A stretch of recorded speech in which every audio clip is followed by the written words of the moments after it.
Today we're going to start looking at Chapter 6. Chapter 6 is going to be dealing with using fundamental trig identities to verify identities. This is probably my most favorite thing ever. And I know I've said that I've liked a lot of things in Algebra 2, but honestly, this is the best. Oh, I'm so mad that I'm not going to be able to watch your faces as we discover this process. So we will definitely have to do some kind of Zoom or something along the way, just so I can see your lovely faces and we can do some of this fun stuff together. So looking at our identities again, remember we reviewed this yesterday. And the things that we did previously also are going to help us out with the lesson today. But just another quick reminder, the identities that we're going to be focusing on to help us with this verifying process are reciprocal identities, quotient identities, Pythagorean identities, and even odd identities. Okay, so these are what we're going to be using to help us out today. What does it mean to verify?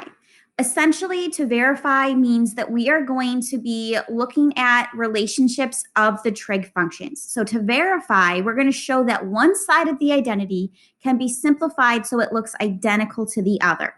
Each side of the equation is manipulated independently of the other side of the equation. We start with the side containing the more complicated expression. We'll do substitution of our different identities on the more complicated side. And then throughout those substitutions, we should be able to rewrite it into the form that is identical to the side that we have not used. Okay, so that is crucial. We'll start with an equation. We'll look to find what side looks more complicated because that's the side we're going to want to tackle. We will not touch the other side of the equation. We'll just go down through the process of trying to do the different strategies that I'm about to talk about and get one side to look exactly like the other. Like I mentioned, there's going to be some strategies. And so one strategy to help us out is rewriting the more complicated side so that it only contains sine and cosine. So this is always one strategy that we want to be thinking about as we begin tackling these verifying problems. Can I manipulate it to turn it only into sine and cosine? So let's look at an example. So here's a verifying problem. We have an equation. We've got trig functions on both sides. So we have to verify that the cosecant of x times the tangent of x equals the secant of x. So once again, if we want to pick the more complicated side, hopefully we are all in agreement that the side we're going to pick is the side that contains two of the trig functions. So we're going to pick the left side. So whatever side I pick, I always like to write that side out. And then I'll put equals. And now I'm going to start manipulating that. And eventually at the very end, I should only see the secant of x.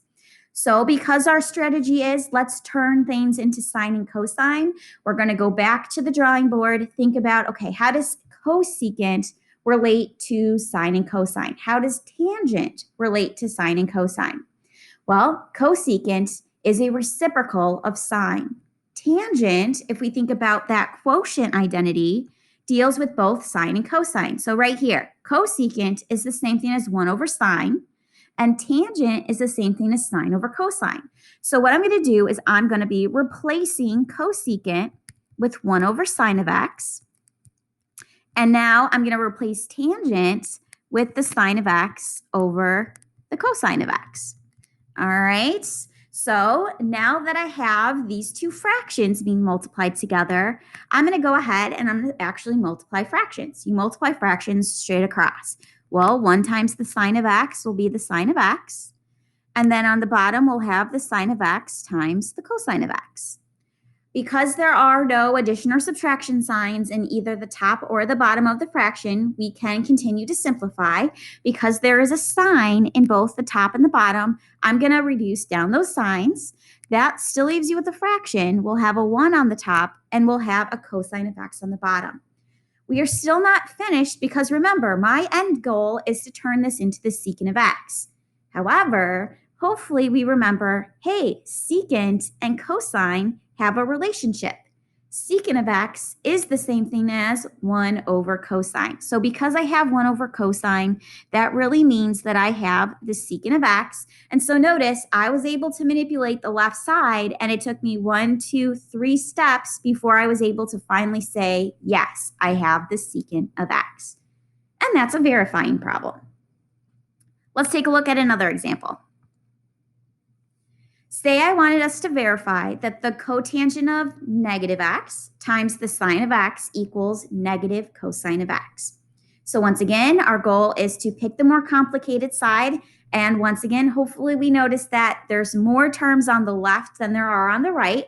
So I am going to manipulate the left side and only deal with the left side. And I'm going to eventually turn it into negative cosine of x. And we're still on the same strategy as if I can turn things into sine and cosine, I want to go ahead and do that. So the first thing that I noticed, though, before I even do sine and cosine is that my cotangent has a negative angle. And so that takes us to those even-odd identities. If we think about it, when we have a negative angle, as far as cotangent is concerned, I'm going to be able to turn it into negative cotangent of x. So that's what I'm going to do. I'm going to replace cotangent of negative x with negative cotangent of x. And that's still being multiplied by the sine of x. So I took care of that first. So now I only have positive angles. And now I'm going to continue the strategy of, okay, well, let's try to turn things into sine and cosine. Because that second term is already sine, I don't have to manipulate that. It's just cotangent that I have to manipulate. Well, cotangent, we can use that quotient identity. Remember, the cotangent is cosine over sine. Because there's a negative sign in front, I'm going to have to keep the negative, but now I'm going to replace cotangent with the cosine of x over the sine of x. Okay, the negative sign only goes with one of those terms. I'm just going to keep it on the top with the cosine. And then that's still being multiplied by the sine of x. Now, if you want, think of the sine of x as over 1. We, once again, are dealing with fractions. I multiply fractions straight across. So we'll have negative cosine of x times the sine of x on the top. And that's all over the sine of x on the bottom. Because there's no addition or subtraction signs, I don't have to worry about trying to factor in order to continue to reduce. I can just start reducing. Because I see a sine of x on both the top and the bottom, those simplify down.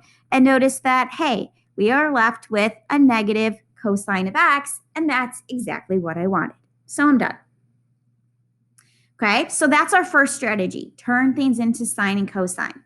But that might not always be the strategy to use. So what's another strategy? Well, another strategy is to use factoring in order to simplify trig expressions. So that's why I wanted us to practice factoring several days ago, because factoring is now going to be a part of this process. So if I take a look at this, where it says to verify that the sine of x minus the sine of x times the cosine squared of x equals sine cubed of x. All right, so the reason why I am going to think about, well, first of all, once again, we want to pick the most complicated side to manipulate. And once again, I hope we're okay with understanding that it's probably going to be this left side that's more complicated than the right. So I want to manipulate this so it can turn into that one term of sine cubed of x. Okay, and so because everything's already in terms of sine and cosine, that's why we weren't able to use that strategy of turning things into sine and cosine because it's already there. But because I have a subtraction sign in between these two terms, we can factor if there is something like a GCF. And notice that both of those two terms have a sine of x. So let's factor that out. If I take out the sine of x, left over the first term, there's really just a 1. Minus, if I take out the sine of x, I now have cosine squared of x. Okay, so that was my first step. I was able to factor out a GCF. But now, how am I going to turn what I have now into just the sine cubed of x?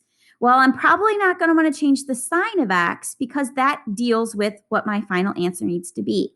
It's what I have in parentheses that is not a sign. So what can we do here? Well, because we're dealing with a squared term, hopefully that can get you thinking about the Pythagorean identity. Remember, sine squared of x plus cosine squared of x equals 1.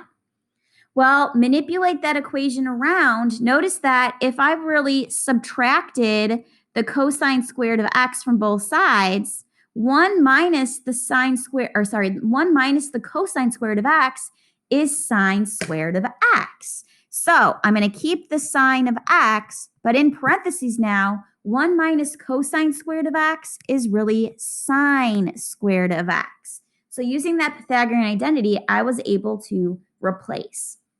And now because I have the sine of x times the sine squared of x, because they are both sine, I can basically then count, because there's one sine there and there's two sines there, there's my sine cubed of x. And I'm done.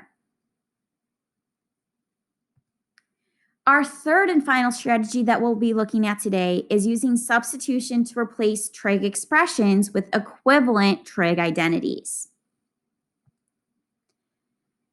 All right, so our goal is to first look at what side do we think is more complicated so we can start manipulating. Now, they both have two terms and they both have subtraction signs, but notice that the left side has two different trig functions while the right side only has one.